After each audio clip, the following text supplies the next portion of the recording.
आज एक ऐसा कमजोर छात्र का कहानी सुनाने वाले हैं जो बचपन में पढ़ने में पूरा कमजोर था, जिसको कुछ नहीं आता था। गुरुकुल से गुरुजी ने उसको भगा दिया था, लेकिन कैसे आगे चल के वो संस्कृत का विद्वान बन गया और पूरे देश दुनिया में अपना नाम को रोशन किया। और आज के वीडियो में बात करने वाले हैं कि दिमाग किस प्रकार से चीज़ों को याद रखता है, किस प्रकार से पढ़ें कि वो चीज़ें एग्जाम नहीं एग्जाम के बाद भी याद रहे। आपने कई सारे टीचर को देखा होगा जो पढ़ाने के लिए आता है, वो खाली हाथ एक मार्कर लेके आता है, लेकिन बिन देखे इतना पढ़ाने के लिए स्टार्ट कर देता है कि आप बहुत सारे स्टूडेंट देख के बेहोश हो जाता है कि यार इस टीचर इतना सारा चीज याद कैसे रखता है। तो आज इन्हीं टिप्स के बारे में बात करने वाले हैं, तो वीडियो के अंत तक बने रहो। तो देखो भैया, पहले के जमाने में आजकल के जैसा ट्यूशन स्कूल नहीं चलता था। पहले जो था वो गुरुकुल चलता था, और वो जो गुरुकुल रहता था गाँव से दूर एक जंगल में चलता था। वहीं सारे स्टूडेंट रहता था, वहीं पढ़ाई करता था, वहीं खेती किया करता था। एक समय की बात है, एक जंगल में गुरुकुल चलता था, वहां एक लड़का पढ़ने के लिए गया। वो लड़का बहुत कमजोर था, टीचर ने उसको बहुत समझाया, बहुत सिखाया,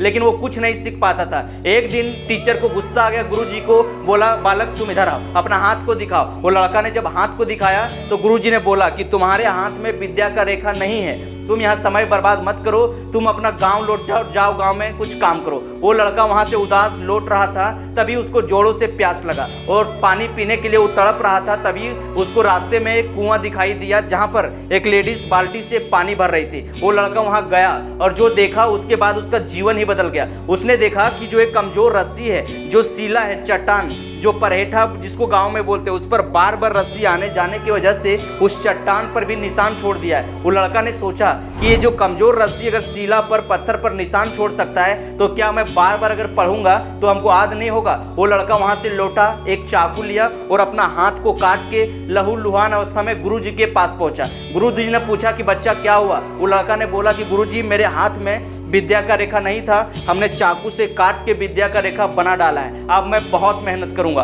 और वो लड़का इतना पढ़ाई किया कि आगे चल के वो संस्कृत का विद्वान बन गया। उसका नाम बालक पाणिनि था और उसने एक विश्व प्रसिद्ध पुस्तक का रचना किया जिसका नाम अष्टाध्यायी था। तो देखो भैया, पढ़ाई लिखाई में कोई कमजोर नहीं होता है। जो रिवीजन करने का सही तरीका नहीं जानता है वही पढ़ने में कमजोर हो जाता है, और जो रिवीजन करने का सही तरीका जानता है वही टॉपर बन जाता है, किसी भी कंपटीशन एग्जाम को फोड़ देता है। तो देखो भैया, सबसे पहले अपना दिमाग को समझना पड़ेगा। हमारा जो दिमाग है किसी भी चीज को वो टेक्स्ट फॉर्म में नहीं, पिक्चर फॉर्म में आज रखता है। अगर किसी चीज जो आपको आज नहीं हो रहा है उसको विजुअलाइजेशन करो, उसके बारे में सोचो, बार बार उसको पढ़ो। देखो भैया, रटने से कोई चीज याद नहीं रहता है। जो हम खुशी से सीखते हैं उसे हम कभी नहीं भूलते हैं। इसीलिए किसी भी सब्जेक्ट को, किसी भी कंसेप्ट को रटने का कोशिश बिल्कुल नहीं किया करो।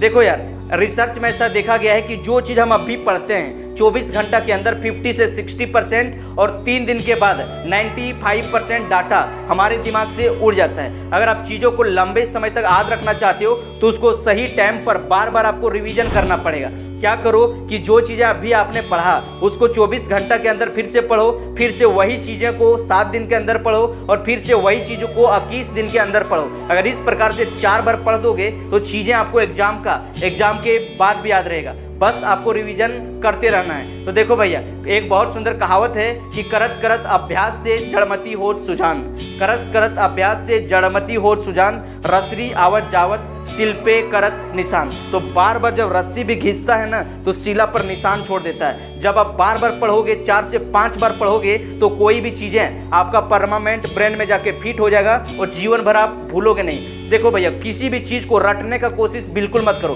उसको समझ समझ के पढ़ो, और जो चीजें आपको याद नहीं होता है उसको निमोनिक्स बना लो, उसको कहानी बना लो, डेली लाइफ किसी एग्जाम्पल से जोड़ लो। अगर इस प्रकार से पढ़ाई करोगे तो लंबे समय तक याद रहेगा और आप कभी भूलोगे नहीं।